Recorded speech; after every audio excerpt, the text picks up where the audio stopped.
My dating divas. Let's dig a little deeper into this whole ghosting thing because ghosting, in my opinion, is never meant to break any kind of long term relationship. The wonderful thing about being aware if you've been ghosted and it was a long term relationship is that now you are raising the bar for yourself. So let's talk about that again. I did my first video on ghosting. In my opinion, ghosting is perfectly acceptable in the first 3 dates. Why is that true? Well, there's low emotional investment. You haven't really created this long-term dialogue yet.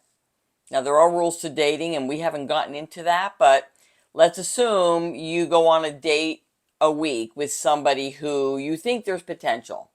And typically date night is Friday or Saturday.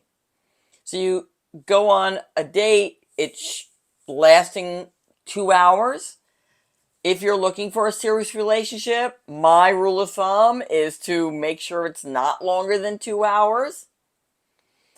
And then if there's interest and he asks you out again and you want to go, then that's date number 2. Typically now you're in 2 weeks. You might be texting a little bit in between, a phone call or two.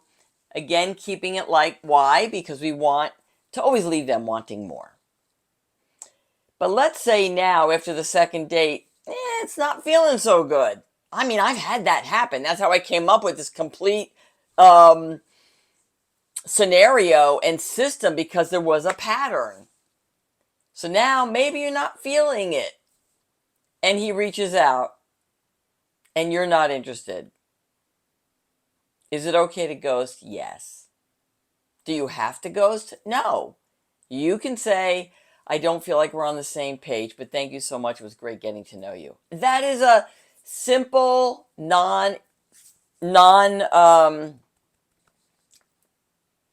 you're not giving any, what's the word I'm looking for? You're not making anybody feel bad about being who they are. You're just not on the same page. This is the beauty of dating. You're going out to meet somebody you don't know. This is not you walk into a room and somebody drops to their knees going, oh my God, where have you been my whole life? This is dating, getting to know somebody you don't know. And they're getting to know you. So it goes back and forth. The reason we're having this discussion is because it's come to my attention based on my last video about ghosting, was that people were calling it ghosting when their significant other of years no longer engaged. They left without a word.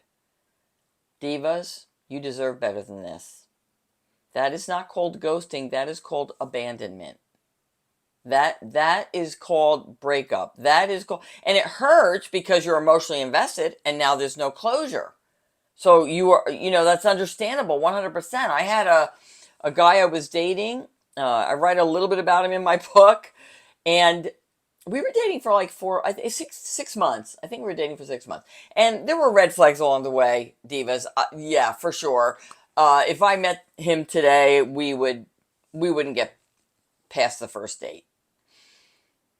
But at that time, I didn't understand my value and I didn't understand my self-worth, and I held on with everything I could. And guess what? He stopped talking to me. Like, he stopped calling. The routine of me going to see him on the weekends, because he lived in a different part of the county and I had to take a train to get there, which, by the way, red flag number 1. He stopped talking to me and I was devastated. To say I was freaked out is an understatement. I put my entire value of that action on that gentleman, that guy, on my worth. I walked around like I had been punched in the stomach, moping, depressed. And then he reaches out again, finally, and I said, what was that? And he said, well, now you know how I operate. No, oh no, no. You don't understand, I told him. I can't handle that. Like, I can't handle somebody who disappears without talking to me. Guess what? It happened again. Probably like 3 months later. And when it happened, I went into my same habitual pattern of what did I do wrong? What was wrong with me? What happened? Moping around, being depressed. And then it dawned on me, wow, what am I doing? I don't even like you. I don't like the person you are. I don't like how you treat me. I don't like how you treat me when we go to dinner at a restaurant, or even how you treat the waiter. What the heck am I doing? And with that decision, boom. I was a new me. I texted him and said, I'm coming on Saturday to pick up my stuff. I went with a girlfriend. I said, you can put everything in a bag if you like, that's fine. I didn't ask for an explanation. I didn't ask for anything. Just wanted my stuff. Okay. Do you know that that guy reached out to me 4 more times? I kid you not. You cannot make this stuff up. 4 more times in the following 15, 20 years. I kid you not. I'm not even joking. He reached out to me again after my husband passed away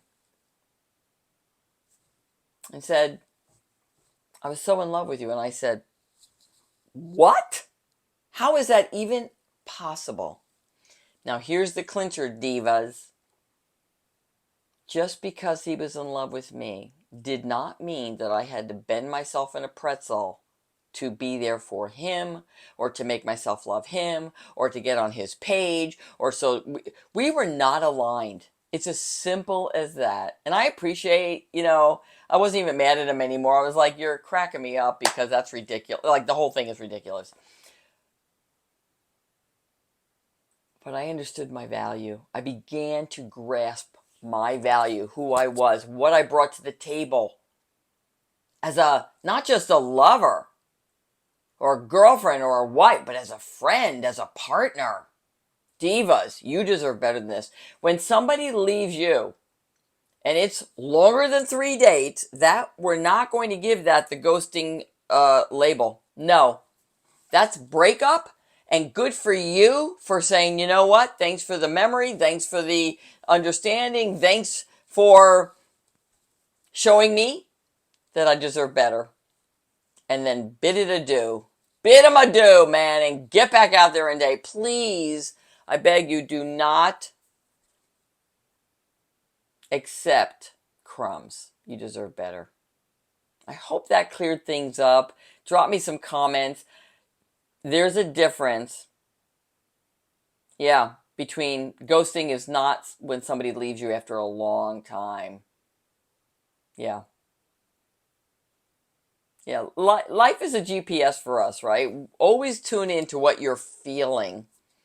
And trust me when I tell you, as you get out there and date, dating is not the time for therapy. We clean things up the first 3 dates. I go through that a little bit in my book. My book is Dating It's Not Personal. The link's below. It's actually the nuts and bolts of how I met and married my late husband. And when I was ready to go back out there and date again, divas, yeah, I read my own book again. I mean, I read all the other books, The Men Are From Mars, The Women Are From Venus, and The Rules. I read all those books, but I went back to my own book. And I said, what did I do the first time? Because it works so well. And guess what? And I met Mr. Wonderful #2. Divas, never forget who you are.